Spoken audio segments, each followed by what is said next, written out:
Today, I want to talk all about cheat days and what this means, the reality, and how it plays out in your life. So, cheat days come from the diet and fitness worlds, where you schedule a day that permits you to indulge in the foods that you've been depriving yourself of.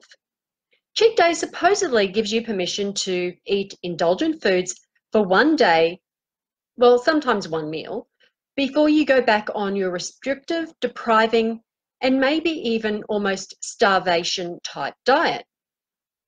So some of the reasons that cheating has become part of the framework of diets and challenges is to supposedly help you to stick to the reduced calorie intake, strictness, and rigidity of a plan.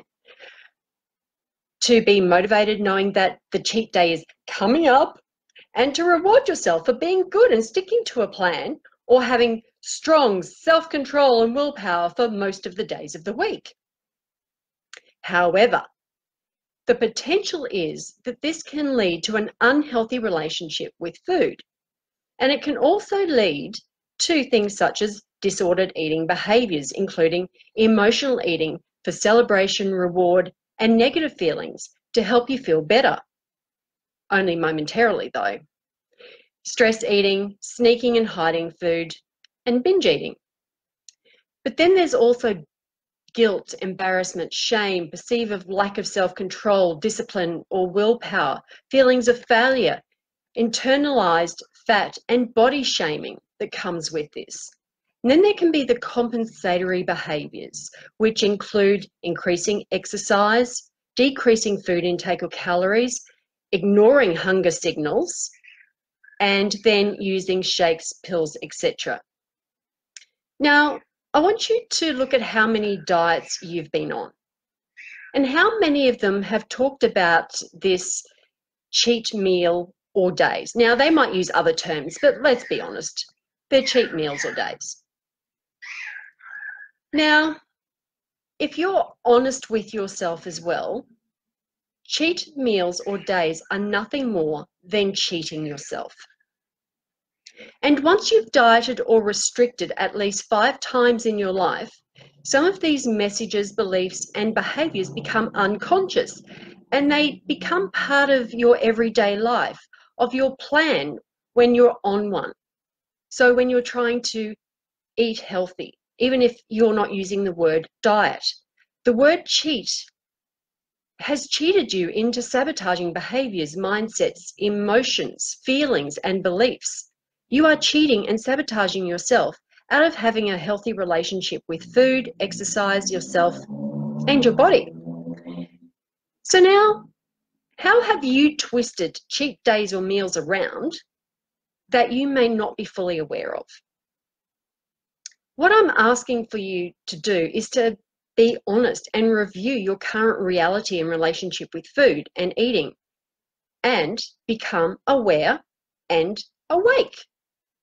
So here are just some examples of how cheat meals and days may play out in your life now. You get to the end of the week and you may say to yourself, oh, I've had such a hard and stressful week, so I deserve, fill in the blank with your favourite foods or takeaway. I am feeling stressed, sad, tired. Again, fill in the blank with the emotion, and I need a pick-me-up, or I need to feel better and take away the discomfort of how I'm feeling.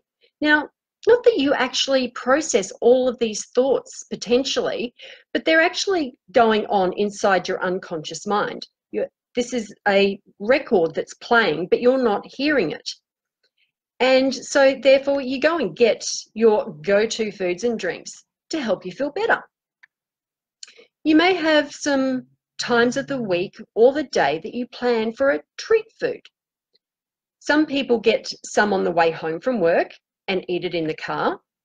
Some people eat their treats when everybody's gone to bed and it's quiet time, alone time, relaxed time, downtime.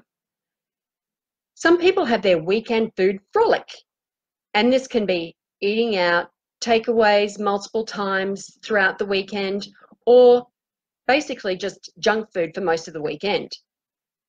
You may feel guilty, ashamed, beat yourself up for it, and then you may do some of those compensatory behaviours. Then you may not. You may have actually set up or created a habit of rewarding or consoling yourself with food without even knowing it. So again, let's get honest. If you are eating healthy, then there's no need for cheat meals or days because you're not restrictive, you are not overly depriving yourself, you are not starving yourself, but neither do you use food for emotional reasons, to lift yourself up, eat away your feelings, repress, celebrate, or reward. You don't have the need to binge. You don't feel negative things about yourself, food, or your body. You don't say horrible, punitive, or negative things to yourself. You are eating in a way that supports sustainable health and balance, which means that you have boundaries and choices. So I would love to hear your insights about cheat days and how they're playing out in your reality now. So drop your comments below and let's start the conversation. Because I would love for you to improve your relationship with food and to understand your relationship with food better so that you can have a more positive, sustainable, healthy, and balanced relationship with not only just food, but with your body, exercise, and yourself. Talk to you soon.